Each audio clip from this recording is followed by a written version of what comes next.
Kemoko Turay from the Indianapolis Colts as a free agent. What does that do to the NFL draft strategy for those San Francisco 49ers? We're less than 2 weeks away from the first round of the NFL draft Q&A on this live episode of Locked On 49ers right now.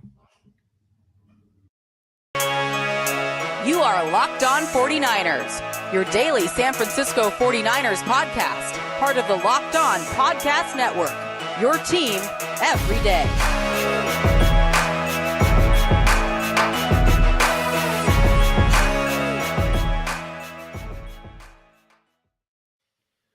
Welcome to Locked On 49ers. Brian Peacock and Eric Crocker with you at BD Peacock at Eric_Crocker. We're going live today. I see a bunch of folks already jumping in and joining us and fired up in the chat. Let's talk NFL draft. Hold on. Before we get into the NFL draft, okay, I just want to say I want to compliment you on switching up the intro music, because before it was like the it was like that thing. And then now it's like, got a little bop to it. So, shout out to the intro. I still get people that hit me up all the time and say, what's that band that was playing the old intro music? Because a lot of folks really like that one. So it depends on if you're on the rock and roll tip, or if you want to bop a little bit, right? And so I changed it up.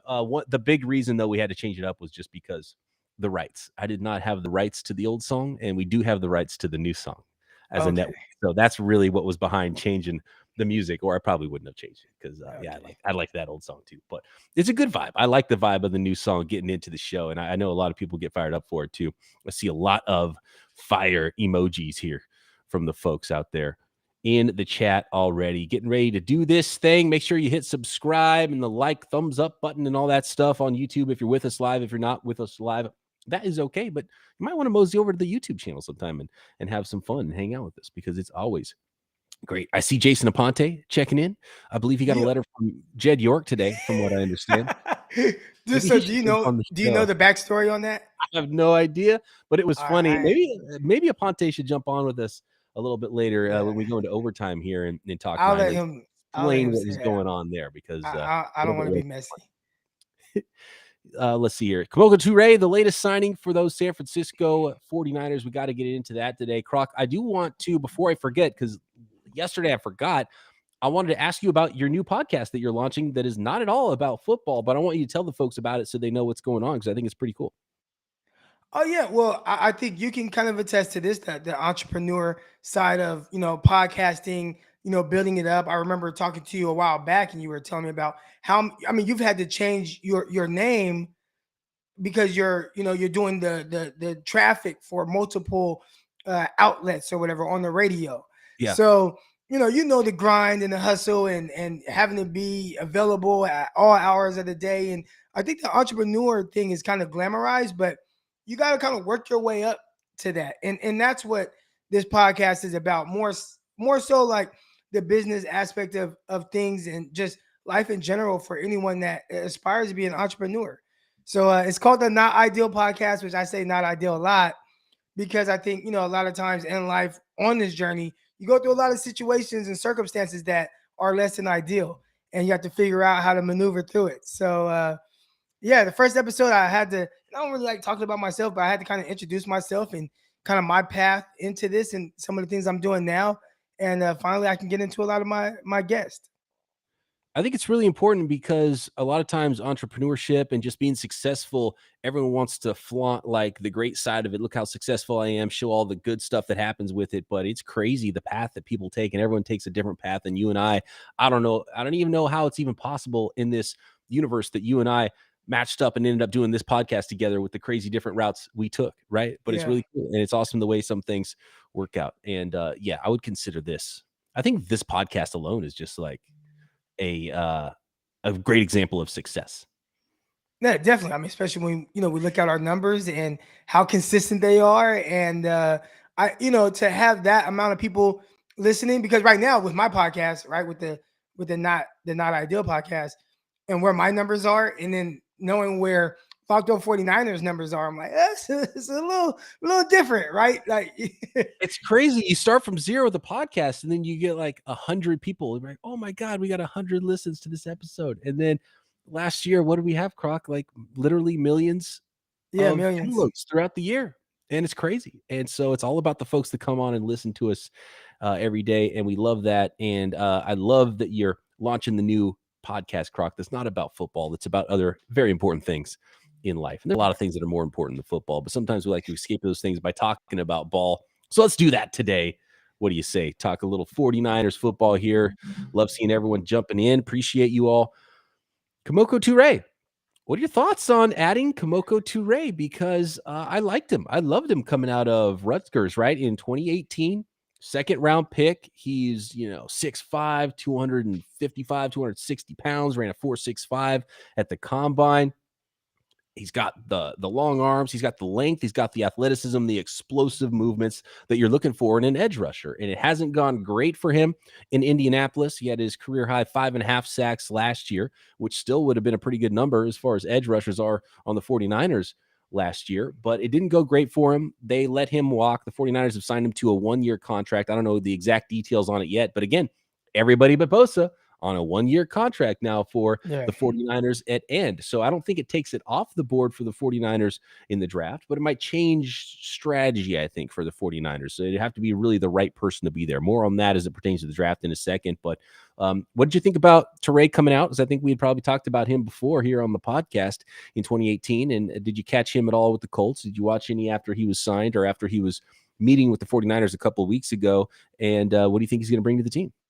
I didn't watch him. And I think probably a big part of that had to do with him missing some time due to some injuries at different points, in his career with the Colts. And I think that kind of, slowed him down just a little bit. And last season, you talked about him having the 5.5 sacks, and that was like career high for him.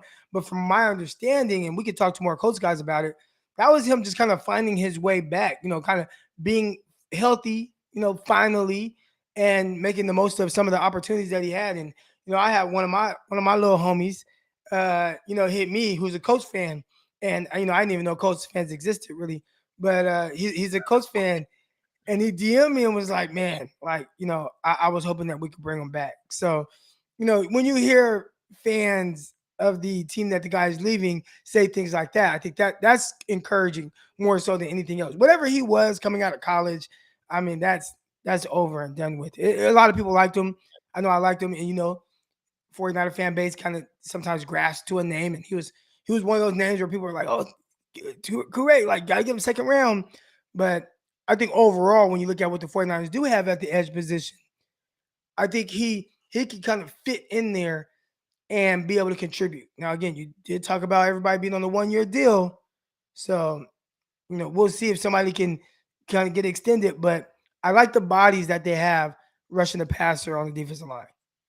I think he's a fairly good replacement for Arden Key. And whatever the 49ers have been able to do, we've seen it multiple years that the 49ers have been able to bring somebody in, and Chris Kosarik has been able to coach him up and utilize those players in their scheme to have a nice year and even a career year in many cases. Then they go sign somewhere else. So I wonder if that's what's going to happen again now with Kemoko Turay. They're going to find that extra little bit of juice from Kemoko Turay off the edge, still only going into his age 27 season. So there's a lot left for him. And I think the 49ers can, have an opportunity to get a little bit more from Turay than he's given throughout his NFL career. And a lot of it due to injuries. He started 3 games as a rookie, never started another game again for the Colts. They expected a lot out of him in 2018. He had 4 sacks that year. Things were looking good. Played 14 games going into year 2. He was carted off the field with a leg injury in 2019 with the Colts. He only played 4 games that year, 1.5 sacks. Only played 7 games the following year, only 1 sack. And then had a little bit of a resurgence, played 13 games, didn't start any of those, just a situational rusher for the Colts last year, but had a little bit better year and maybe a new situation under Chris Kosarik. Maybe they can get a little bit more. And I wouldn't be shocked at all if Turay is the second leading sack getter as far as edge players go on the 49ers. And I think that's going to be a really good competition in camp right now between everybody who's on the other side from Nick Bosa. There is Samson Abelcom, who was lifting about 1 million pounds today. Did you see that workout? No, this is like, I don't know what it is about this week, but everybody seems to be throwing out their workout videos this week. And Kemoko Turay, or not Kemoko Turay, but Samson Abelcom was lifting quite a bit of weight. And he looked like he was trying to bulk up and get a little bit stronger and maybe play more like he did in the second half for the 49ers than he did in the first half. But There is Amenahu still on the team for the 49ers, right? Bigger defensive end. Turay gives you more of that speed. I think scouting report wise, Turay, just a lack of bend is where he's not going to ever be just a superstar rusher because he doesn't have that flexibility to run under the table and win around the edge all day, although he can win around the edge. But most of the sacks I see from Turay are second effort sacks. And I think that's really important for a pass rusher is to have that motor and keep coming and keep coming. And Turay is still pretty explosive in a straight line, and he can pressure the quarterback off the edge. And he'll keep coming and he'll get those second effort sacks, and he has enough athleticism to chase athletic quarterbacks when they're trying to get out of the pocket and get toward the sideline. So I do like this signing a lot. It's a really low risk signing for someone who could come in and, as we've seen with Chris Kusarek, could be a nice little fit for the 49ers and really replaces, I think, what the 49ers might have lost in Arden Key as an extra rusher, although probably won't rush inside as much as Arden Key did. Right. Next, though, I want to talk about what this changes in the 49ers draft strategy in the 2022 draft, because I think when you start looking at the 49ers depth chart, you can start to figure out which positions they might be honing in on as it concerns the 2022 draft next. But let's talk about Coach of the Year. You can find those odds for Coach of the Year at betonline.net, your number one source for all your betting, stats, and sports information this season. Find all the latest sports developments, league news, and reviews, including this year's NBA playoffs and the start of the Major League Baseball season. How about those Coach of the Year odds? I was a little bit surprised to see Kyle Shanahan pretty far down the list. He's like 10 or 12 on the list, 18-1 odds. Number one, I'm not even going to ask you to guess, Croc. Josh McDaniels has the best odds, or the That's what I was going to guess. You were going to guess Josh McDaniels 12-1 to win. It might be he's fresh in my mind because I was listening to Haberman and Middlecoff, and they were kind of talking about Carr. So okay, yeah. I would have never thought to pick Josh McDaniels, and at 12-1, I would definitely not pick him to win it. Staley, Nathaniel Hackett is on there as well, so some interesting picks there. I would think that there would be some better choices for Coach of the Year as far as those odds go. But if you think you have an advantage there looking at those names, you can go to Bet Online and get involved in some of that action. Get over to the website today or use your mobile device to learn more about the trends as well at Bet Online, where the game starts.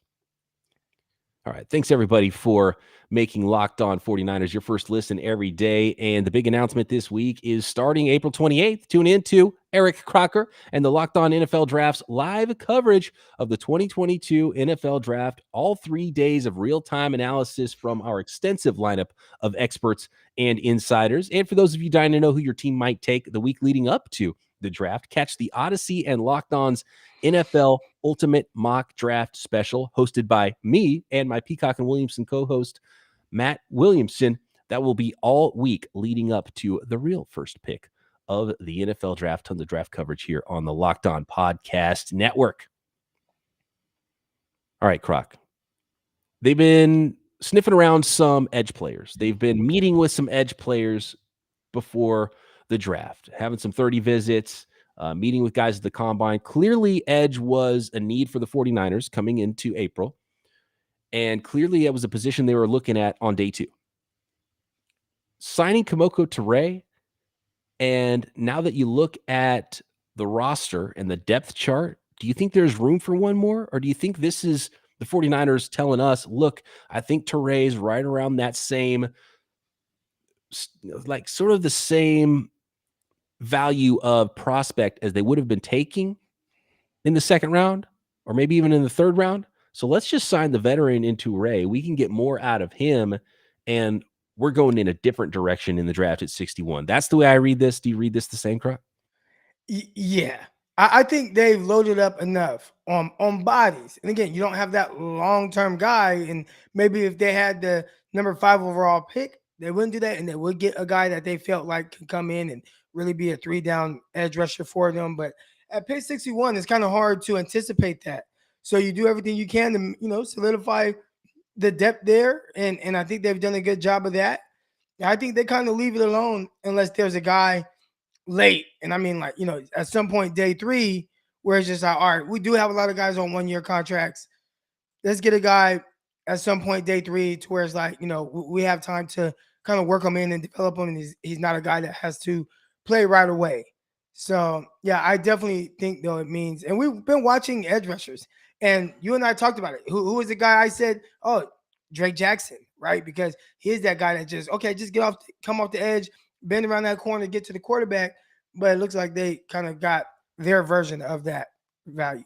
Yeah, and there was no guarantee Drake Jackson would even get to 61 for the 49ers. And even then, you're still getting a situational rusher. Nick Bonito is the same way. And I was watching a lot of those guys, and we're actually going to talk a little bit more about Bonito today, and Cameron Thomas, who is another prospect. By the way, isn't it weird that there's a Cam Thomas, an Isaiah Thomas, there is a Kobe Bryant, all in this NFL draft, right? I think there's even one more too. It's really strange.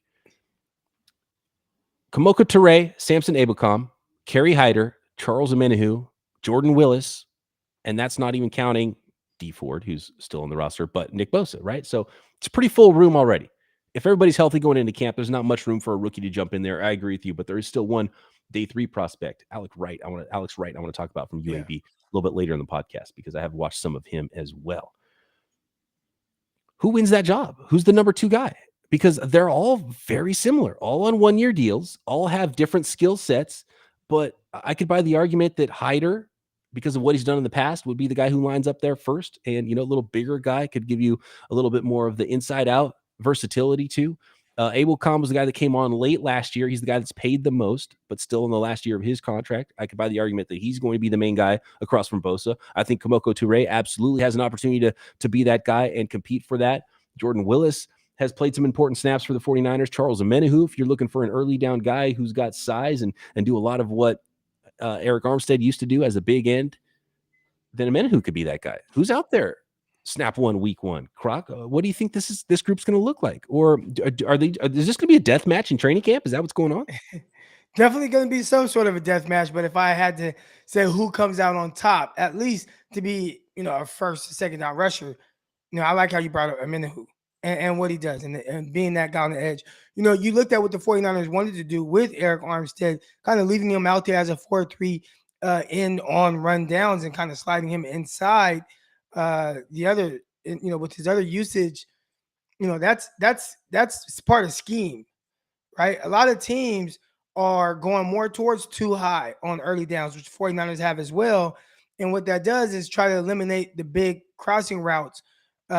So you want 2 high safety instead of a single high safety. So when you do have that crosser, he kind of runs into a defender that'll be there.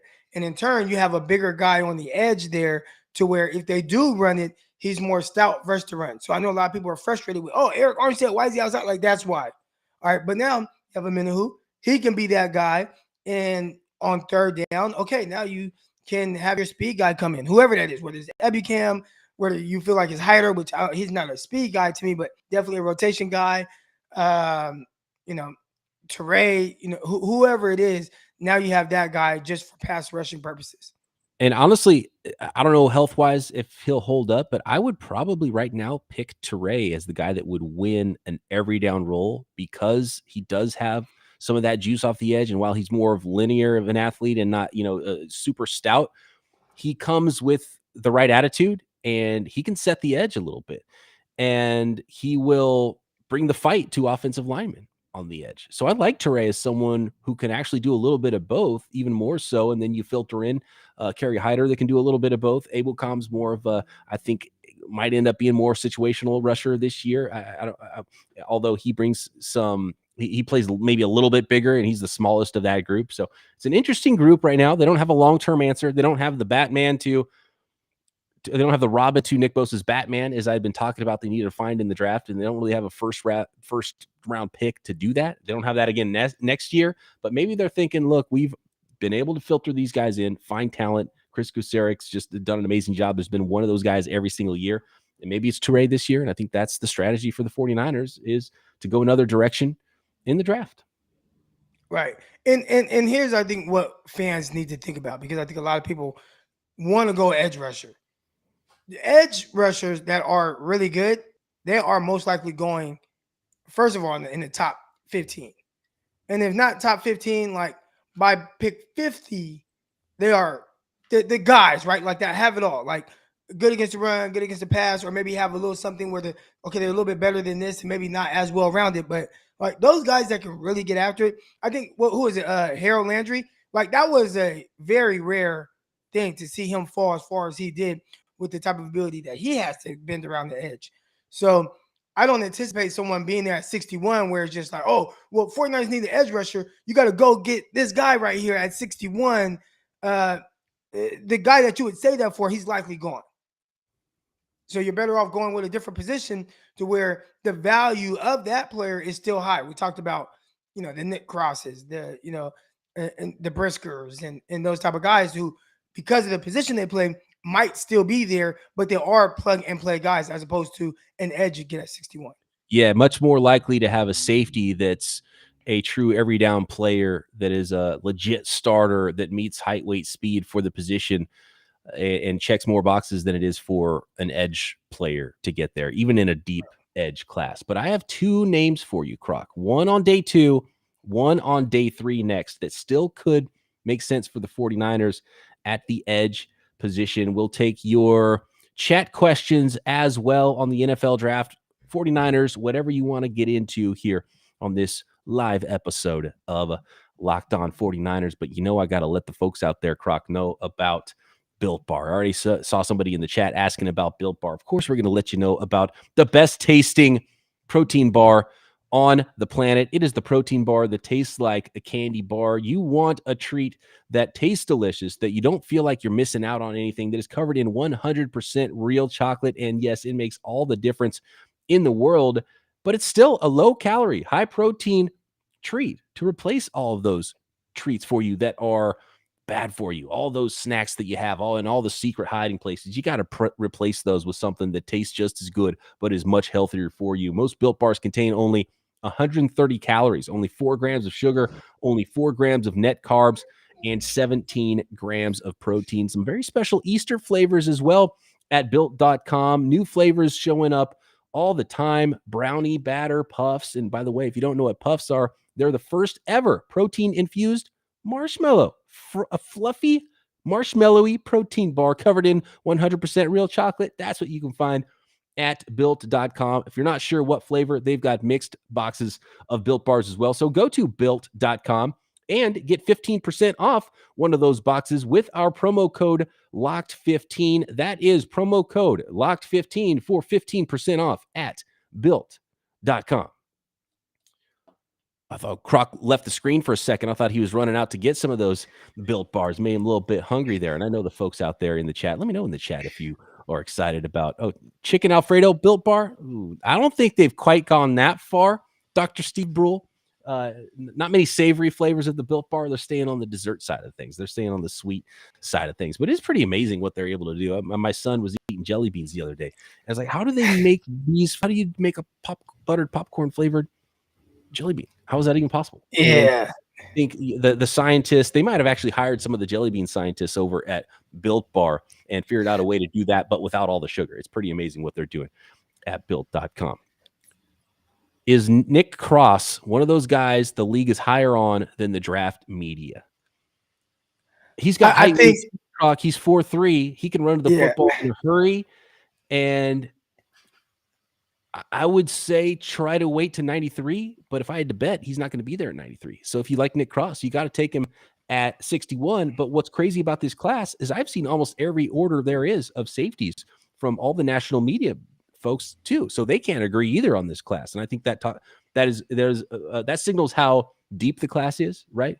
Because I think there's a lot of really good players that could go in almost any order between 10 and 50 practically, and I wouldn't be shocked if one of these safeties that ran 4.3s gets into the first round. Dax Hill, Nick Cross, and especially Lewis Seen, who I love and I know you love. And at a certain point, maybe one of these guys starts to creep down. Maybe that's where the 49ers strike and move up 10 or 12 picks to grab a guy. Yeah, I think the thing that made this class the deepest at safety position is how well everybody tested. Typically, guys play safety because they're not as athletic as the guys on the outside. But all of a sudden, you have these guys and they're blazing 4.3s, and you're like, you know what? Maybe he does have range. How does he tackle? Okay, he can come down, he can lay hat. Okay, how is he, ball hawking? I mean, we talk about these safeties Haven't even talked about Woods out of Baylor, who had like 6 interceptions himself.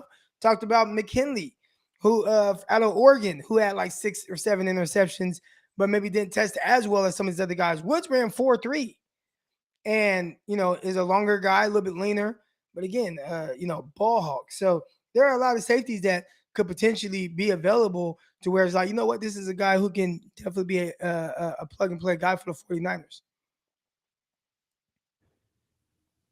It's a situation where you can absolutely draft the right guy if he's there, but know that there's depth. And if there's a better guy at another position, that you can draft that position and know that you can still dip in a little bit later. And I feel the same way about wide receiver too. If the right wide receiver is there, they should go for it. If the right wide receiver's there at 50 that they thought was a first round guy, go up and get him. If the right guy there is at safety that they thought was a first round guy, go up and get him. But if the right guy's not there at 61, you can wait. And there's going to be good receivers in round 3. There's going to be good receivers on day 3. There's going to be a good safety in round 3. There's going to be good safeties in round 3. And I think similarly with offensive linemen as well. So that might be why the 49ers decide it might be the tiebreaker, right? It's like not quite fully best player available, and it's not quite need. It's best player available in this group of positions that right now I would think is offensive line, probably wide receiver, although maybe the 49ers don't see it that way. And for sure, safety is going to be in the mix. I think the thing that had me questioning the wide receiver thing was how highly Richard Sherman and Fred Warner spoke about Jauan Jennings. Because I just look at Jauan Jennings like, oh, he's cool. But they were like, oh, man, he's so good. When you hear those guys and they're on the field and they have to play against him, you got to, put a little bit of stock into that. Now, are the 49ers as high on Jennings? We'll see. And we saw him make some plays down the stretch. But, I don't know. It's still – I still wouldn't not draft a guy that I really like because I have Jauan Jennings. Yes, well said. I wouldn't change my plans because of Jauan Jennings. I would try to make him the number 4 rather than count on him to be the number 3, where if Debo gets hurt or Ayuk gets hurt, now he's your number 2. That's what I would want. I want him to be an extra guy that you can move around and do what you need. I have a theory on Jauan Jennings. That was essentially Kendrick Bourne, right? Like Kendrick Bourne, okay, you got Debo, you got Ayuk, okay. They were already bringing in other guys, whether it was Emmanuel Sanders. I know that wasn't the Ayuk year, but they were having these other guys come. So then you could kind of plug and play Kendrick Bourne as needed, and not have to be somebody that you have to depend on. And obviously his role grew with the New England Patriots, and he ended up leading them in receptions and everything. But as far as what he was for the 49ers, he was that guy who ideally you want him to be your 4th receiver. And if he needs to play more and be wide receiver 3, or you got to be wide receiver 2 right now, then all right, you can do that. But I don't know if that was your plans heading into the season. I agree with this from the chat that George Pickens, Watson, if those guys fall to you in the second round, you just got to take them. And I totally agree with that. They're very different than what the 49ers have right now, and you got to develop the future guys too. So keep that going. And we've seen how expensive wide receivers get. So keep developing your own, and let's start outscoring some people as well. And I know the run game is important, but the pass game is more important in today's NFL. And maybe Kyle Shanahan doesn't want to hear that. And I have a theory about Jauan Jennings that I want to get out there real quick. In my opinion, Jauan Jennings, while he's probably not, and he's listed at 215, he looks bigger than that. I don't think he's just got he's one of those big body guys. He's not a tight end, but when you see his usage and you see how the team runs behind him and you see where he lines up, he's essentially a move tight end. They just don't put TE next to his name. So I wonder if that's how the 49ers view him, is like, hey, don't tell anybody, but he's actually a tight end. And probably don't tell Jauan Jennings, because he probably doesn't want to hear that either. Right. We circulate the same kind of names, right? You hear Christian Watson, you hear that all the time. George Pickens, you're starting to hear him kind of pick up steam. But this, in the sense of depth, like the receivers that will be available from pick 32 to 75. Like, there are a lot of very talented guys that I feel like could make a difference for the 49ers. Hey, I was just watching Wan'Dale Robinson today, and you look at what he's able to do and where he can line up. And I think he's viewed as just a slot, but he's a guy that can play on the outside as well. And he's twitched up and he's making plays. He's not like a contested catch guy, but I think he's kind of like, and I know you like Richie James, but it's kind of like Richie James on steroids a little bit, like in that kind of mold. So there are a lot of receivers that could come in and really be a difference maker for the 49ers. Richie James on steroids could be one of the greatest wide receivers of all time, man. Maybe Richie should have juiced up a little bit. I saw. All right, Richie James on just some over-the-counter GMC stuff. Okay, there you go. On creatine. They still doing creatine? I remember that was all the rage. I don't know. 15 years ago. How about 20 years ago? So Wan'Dale Robinson, a little nugget on him that I didn't realize. He has the shortest arms in the history of the NFL, essentially. Do you want that 3-cone? Do you want to guess? Do you want to guess what his arm length is? 27 and a quarter. It's the reason he's not making a lot of contested catches. 27 and 5/8 arm length. Okay, I was close. At 5'11", 185, 4.4 speed though.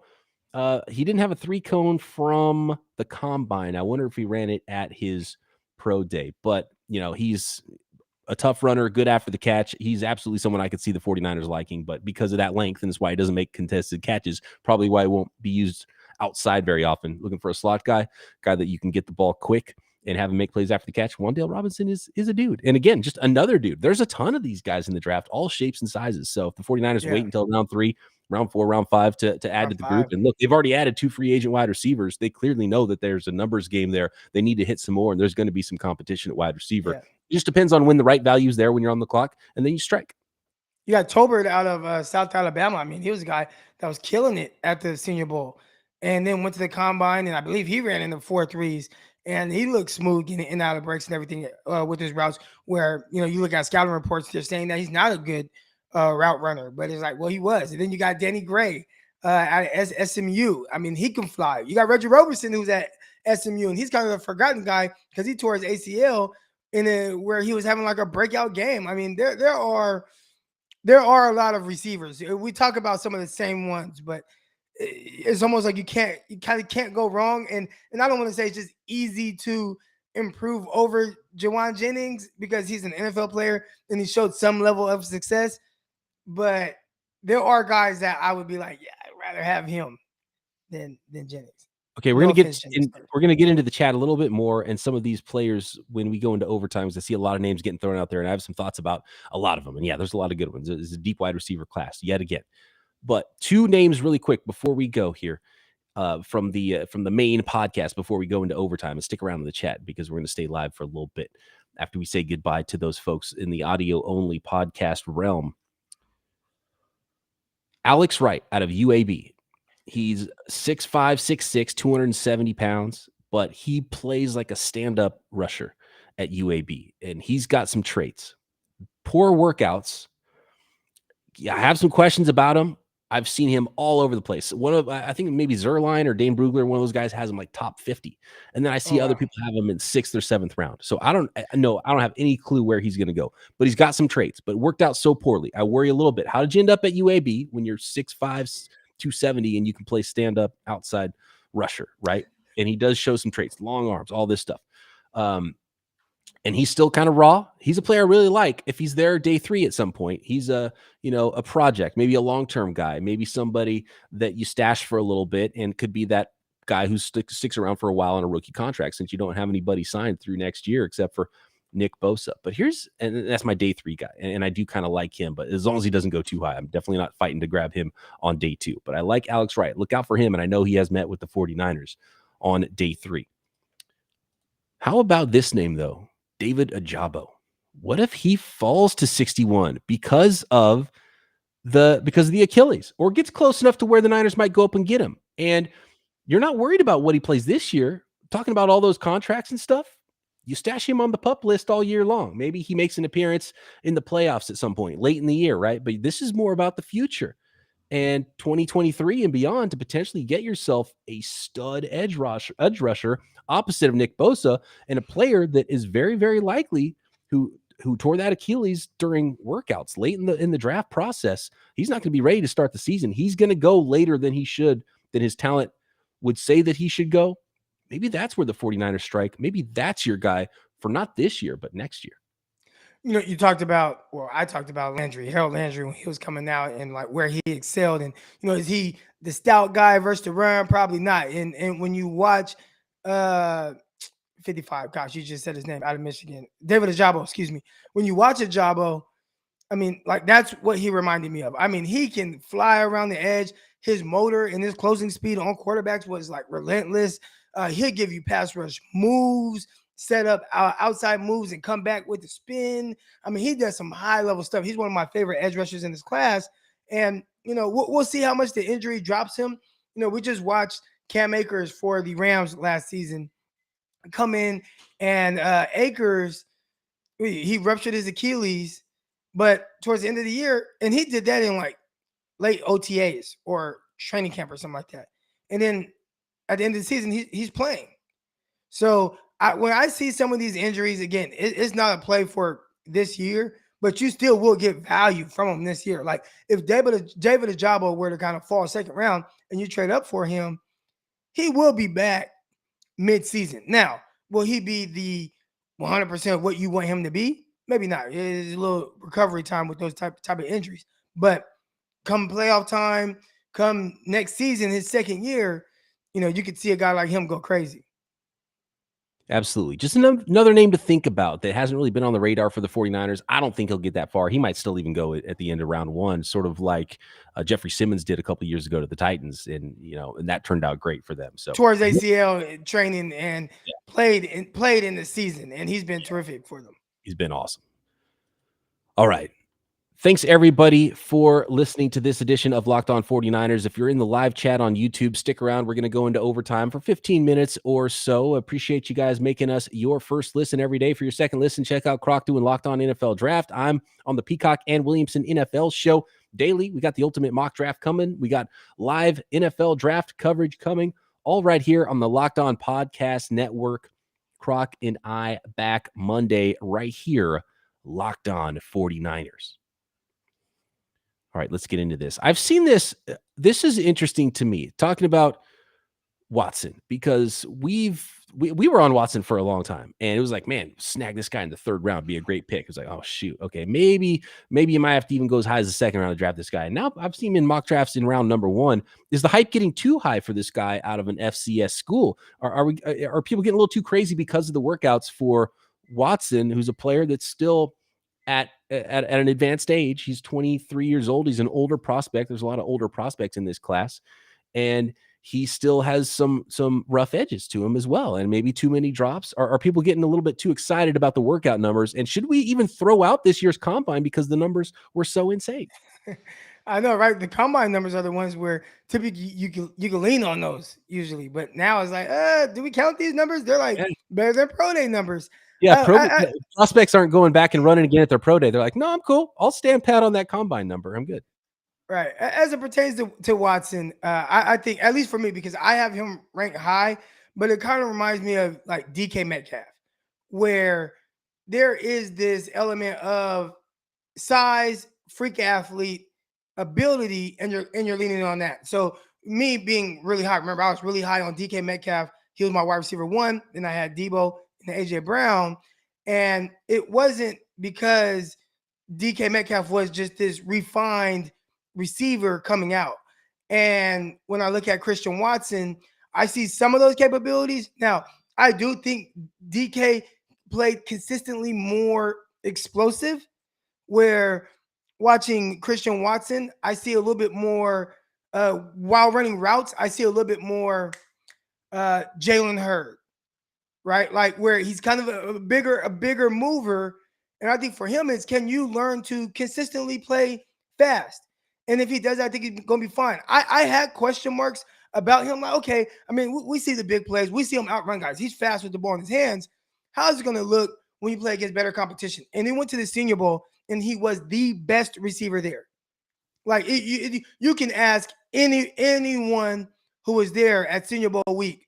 Christian Watson, hands down, was the best receiver there. And I think in the close second, it was probably Calvin Austin. He was really good as well. So I maybe if I didn't see him in person, I would have a little bit more questions. And I do think there's areas where he still can kind of work to improve in the sense of just playing faster consistently through routes. But overall, there's so much upside, and it's hard to find guys at that size that can move that fluid and have the explosive ability in them. Calvin Austin is pick 61 too high for him at 5'8", 170 pounds. But man, he'd be immediately the most athletic guy on the 49ers maybe ever. Like, dudes, if you're going to be small, you better be athletic, and he is. Yeah, he's twitched up. He was a guy. It was fun watching him at the Senior Bowl as well. Again, I said the two best guys there were Calvin Austin and Watson, and there were other guys that were good. I thought Tolbert was good throughout the week. I mean, there were guys that I felt like played very well, but Calvin Austin, they didn't even know how to guard him. It's like, do I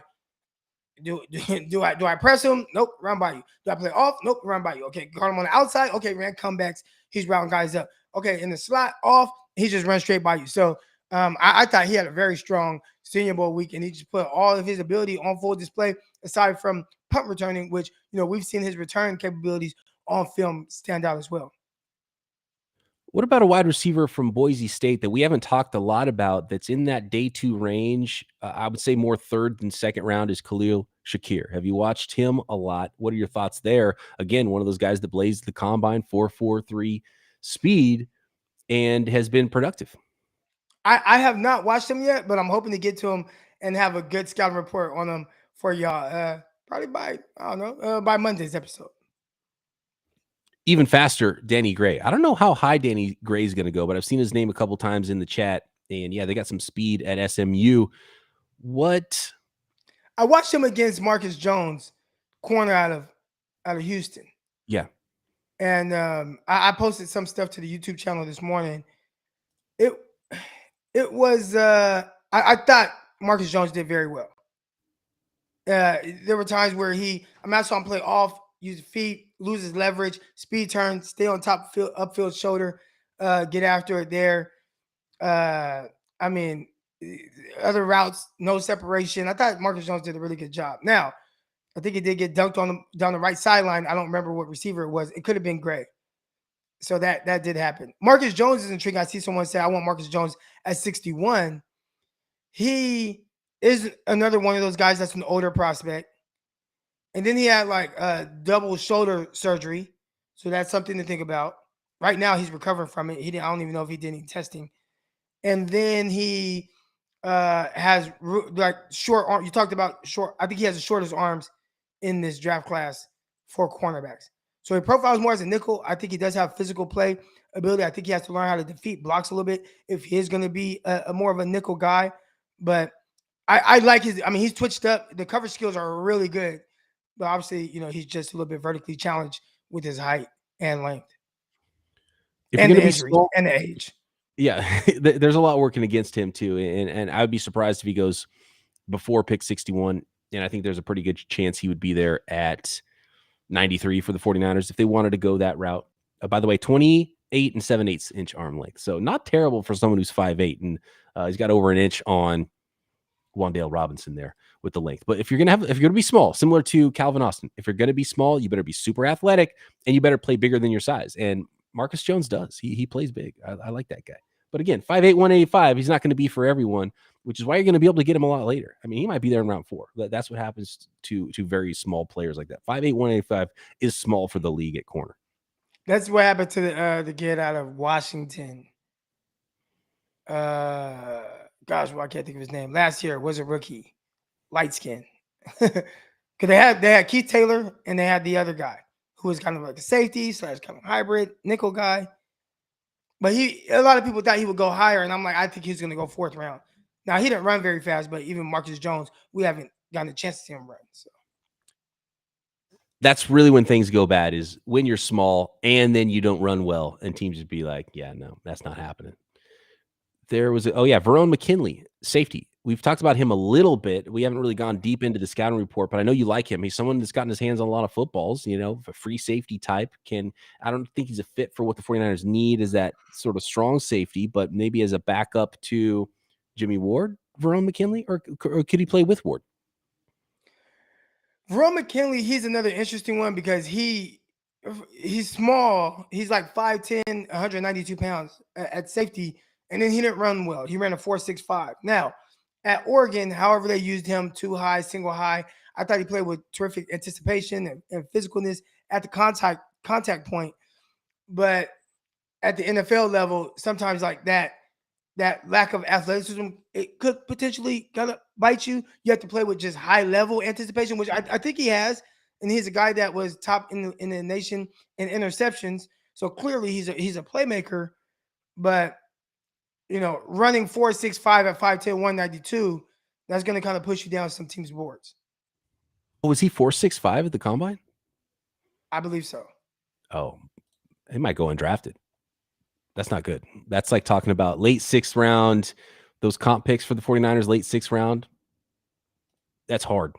That's hard for a defensive back too. And look, I mean, it's funny because 4.6 is pretty dang fast human being. But these days, when we're talking about these prospects on the fast track at the combine, all these guys running 4.3s, 4.4s, 4.6 is not going to look good, especially if you don't have size to fall back on either.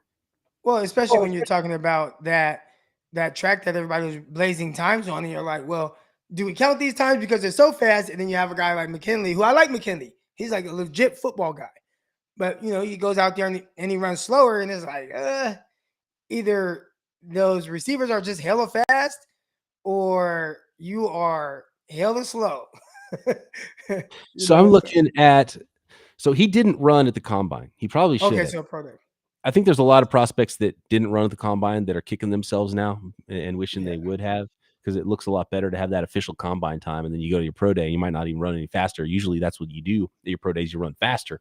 But Verone McKinley, I'm looking for his time. I'm seeing, somewhere around 4.6s, high 4, like 4.57, I think is the fastest clock I've seen on McKinley so far as I'm looking through these. So 4.6 guy at 5'11", 190. I think he might be there late, but maybe he's a steal that way, right? Right. That's what happens. Now, just to put things in perspective, we talk a lot about Hufanga and his lack of athleticism. And I believe at his pro day, he ran 4.61. Now, he kind of cheated just a little bit because I think Hufanga is a guy who played at around 215, and he slimmed down for his pro day and was like 200 pounds. It was like 201. Yeah. And then he ran faster, but I'm sure by the time he was playing for the 49ers, he was back up to closer to 215. So, like, are you a true 4.61 and you did that at your pro day? And you never know how quick triggered those scouts are on the finger at the pro days too. That's why it's harder to trust those numbers. So he slimmed down to 200, ran at the pro day, not at the combine, so he could get that 4.61, which is why we question that speed. And 4.6, he didn't even play to 4.6 when I saw him in college on tape, but I think he stayed slimmer, and that's what they're trying to do. Maybe still a dime linebacker in his future, much like the 49ers did with what's his name? Number 36. He doesn't wear 36. We got our guy Bay Gibson, and he asked about Cameron Thomas. You want to get into Cam Thomas? Yeah, let's go Cam Thomas and finish it up here. Yeah, so and I got time. I know I said top of the hour, but if we need to go a little bit longer, we can. We're good. I like interacting with him right now. But what did you see from Cameron Thomas? Because this is what I saw. I saw someone who lets guys, or he likes to get into guys' chests and kind of use more of a bull rush, even off of the edge. He's versatile in the sense of he can rush outside, he can rush inside. I think you're comfortable with him playing there. I think he's a better version of what you were talking about with Alex Wright, where, Alex Wright, he's probably more of that, but Alex Wright's bigger, right? So it's like he plays like Alex Wright, but he's, like 10 pounds lighter, I think he could do a better job of like using his hands and then getting out from there. If you want somebody that's going to win off the edge with speed, he's probably not your guy. I feel like he likes to engage in like almost every pass rush that he does. So the motor's there. I think he disengages well to get off blocks and tackle guys for a loss, sometimes chase guys down from the backside. Part of it, I also would like to see, what does it look like versus maybe some better offensive line. Like I watched him against like San Jose State. And no offense, San Jose State. I got a couple kids I trained there and awesome. But it's like, all right, you kind of, you kind of beat up on their tackle. It's not the same if you are playing against the SEC.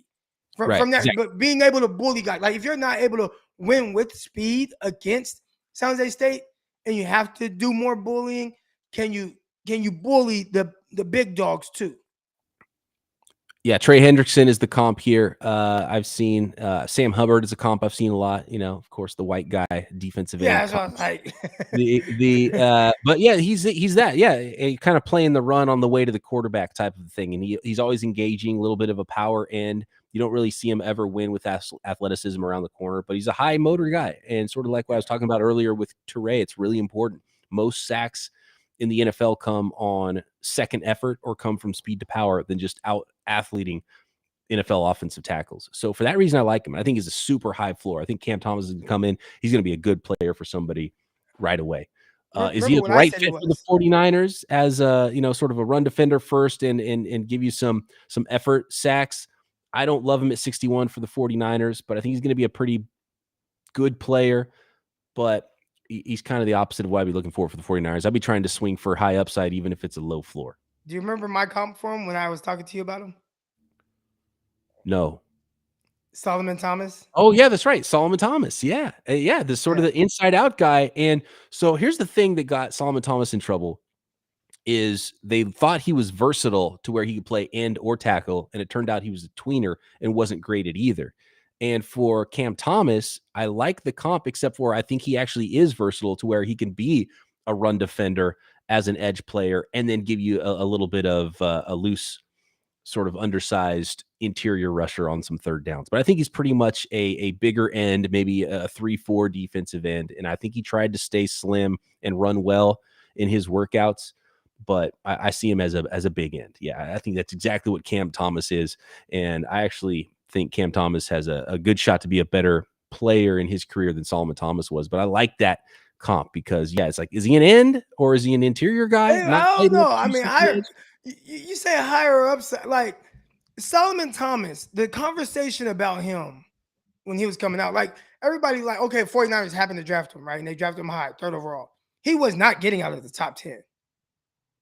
Like that was the conversation about around Solomon Thomas and what the upside of him was. Solomon Thomas, when I watched his college tape, I was so underwhelmed. And I saw the explosiveness, but everything was he won one way, and it was he beat slower interior offensive linemen off the snap. That is it. That's the only way he won in college. He had no flexibility whatsoever, never went around the corner, but he was powerful and he was strong in a straight line. So it was basically like, I'm faster in that direction. I'm already pointing at the quarterback. I'm faster than you, and I'm going to beat you there. And that was it. And then he had nothing else. He got to the league. He had nothing else. He wasn't really a long player either. So he's pretty short. So that's why I always thought he should have bulked up, been a 3-tech in the NFL. They tried to make him a pure end. He just didn't have that length, didn't have any flexibility at all to play on the edge. I think Cam Thomas is a little looser and just plays a looser, more flowing game. And Solomon Thomas he was just too tight of an athlete. He's explosive, but just too tight. Everything was just like, I'm going to burst upfield. And if I can't win with that upfield burst, then I'm not going to win. I wanted Barnett, and I mean, he's kind of been very regular as well. Hey, man, a little bit better than Solomon Thomas, but Barnett was more of a snap jumper. It's almost a similar thing where he had this one trick that worked really good in college, and it stopped working in the NFL, where he just like would jump the snap all day and try to get that extra half step on offensive tackles and beat him around the corner. And once he couldn't do that in the NFL, it was a wrap for him as well. Do you want to do one more? Zion McCollum? I saw you texting about him, I think, earlier today, or tweeting about him earlier today. Yeah. So first, let me pull up his measurables. Oh, here they go, right here. Zion McCollum. First of all, I didn't realize how big he was. Someone said that in my chat earlier, like, oh, 6'4", 200 pounds. I'm like, no, he's not. He looks. And I watched him at the Senior Bowl. I'm like, oh, he looks like 6 foot. Like. And then I look. I'm like, oh, damn, he is 6'4". Now, someone else said he's 6'2", so I don't know his actual height. I looked on the NFL Combine site and it says 6'4", 200 pounds. But anyways, I looked at some of his other numbers. I'm like, okay, 6'4", 200. Wow, that's crazy. I'm looking like, wait a minute. He ran a 6'4'8" 3-cone. And I just thought I was reading that wrong. Like 6'4'8" 3-cone. Like, wait, is that short shuttle? Or I mean, I'm confused because it's so fast. And I'm like, there's no way. I've never seen a 3-cone that fast before. So I'm like, no, am I confused? And no, at 6'4", 200 pounds, he ran a 6'4'8" 3-cone, which is the fastest cornerback ever at the Combine. The fastest ever. His short shuttle was also terrific. It was sub 4 seconds. 40-yard dash, he ran a 4.33. Vertical jump 39.5 inches. So, I mean, this is a big, explosive athlete. And I think people are going to take a chance on the kid out of Tariq Woolen out of UTSA. Mhm. I think he's the better version. But there are things that they kind of jump out to me. A little lumbering with his technique, but you can work on technique. Like you can fix that. So if you look at him and say, like, all right, he has all this like talent and ability, and he's not all over the place. It looks like he has been playing corner, unlike Woolen, who is kind of all over the place a little bit with like what you see from one play to the next. But he can clean up his technique, that's for sure. He relies a little bit too much on his arms and trying to get hands on as opposed to playing with his feet, which I think he has the ability to do so. Uh, I don't see as twitched up on film as these numbers would say, but just knowing he kind of has that in him, I think that is something that is fairly intriguing. So he kind of got worked a little bit at the Senior Bowl, and I'm pretty sure you could probably go. They have like one-on-ones on the YouTube, like Senior Bowl one-on-ones, something like that. Yeah, If you they do. look that up, you'll see them in there, and there are some reps where it's like, okay, he was beat, but okay, recovered. Other plays where it's just like, gosh, he had no chance. But overall, it was solid. Like if you're talking about 4th, 5th round, then yeah. But I mean, in my mentions, there are a lot of people that are talking about, by pick 50 and stuff, he'd be gone, and I don't know if I'd do that. Yeah, that's just drafting straight up measurables. I don't think you can do that. But if he starts to fall into day 3, it would make some sense. BSE says he played at a tiny high school, so was under recruited and ended up at Sam Houston State. So maybe that's why. Yeah. Yeah. Some raw And I'll ability. ask, I got a kid I trained that's at Sam Houston. Okay. So Yeah, there you go. I'll ask him. And it was 6'2", 6'2", 199 was the official weigh-in at Okay. the combine. But man, everything 4.33 in the 40. We'd be talking about that if it wasn't for a couple guys running 4.2s. 39.5-inch vertical, 11-foot broad jump. The agility's out of this world, 99th percentile. It's crazy what he did at the combine. It's a lot to work with. If he falls to the right area, maybe that pick 105, maybe 134 if he's there in round 4. See the 49ers giving it a shot. Give him to me. Like let me work with. Let me work with Arkansas, then send him to San Francisco. Right, and just get him to trust his speed and athleticism a little bit more. Like you can be more patient than Eric Crocker could. Another little point here. A lot of people they'll knock a guy. Oh well, how can he teach these guys? He wasn't good in the NFL, or they'll talk about like JT O'Sullivan. How could he coach quarterbacks? He wasn't good, or this guy. And it's like those guys can coach because they had to overachieve to get to where they got to.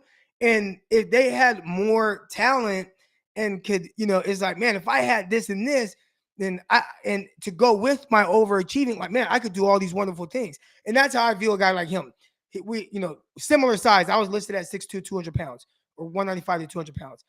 But he's much more athletic than me. So if you could just get him to trust the technique, his movement skills, that's off the charts, you have something there. I probably would take that 3rd round. I like early 3rd round, maybe even as early as 61. If I really feel, and if I were to get him into the facility on a visit, and I worked him out, and I like what I saw, I wouldn't mind taking him at 61. I just don't think the 49ers would, because they have, I think, 3 corners that they like in Ward, Mosley, and Ambry Thomas. I like him at 105. The similar type of pick to when they drafted Tarvarius Moore. Take the high upside player, take the traits, see if you can coach him up. But you didn't draft him so high where they have to be a starter, or else it's a completely wasted pick. And I would love that absolutely for the 49ers to take a shot on a guy with that level of traits. Is just kind of crazy. And there's a good reason for him to be still pretty raw, right? Because of his backstory. That we talked about a little bit earlier. All right, so there's a lot more names we're going to get into. Cam Taylor-Britt is a good one. I have not watched enough of him, so I want to look at him. I think we got to look at a lot more offensive linemen and fewer edge rushers at this point now, because I think that's more the direction the 49ers are going to go. So we'll keep looking at those DBs, especially sort of nickel guys, and I think strong safety is really the key for the 49ers right now in the draft. If I had to guess on day 2, along with wide receiver, which there's a million of them to watch, so we can keep watching those guys all day long, and a few corners and a bunch of offensive linemen as well. Cam Jurgens is another one I want to talk more about coming up on future episodes of Locked On 49ers. Thanks to everybody for jumping on the live chat and making us your first listen every day. Croc and I will be back next week right here, Locked On 49ers. Peace.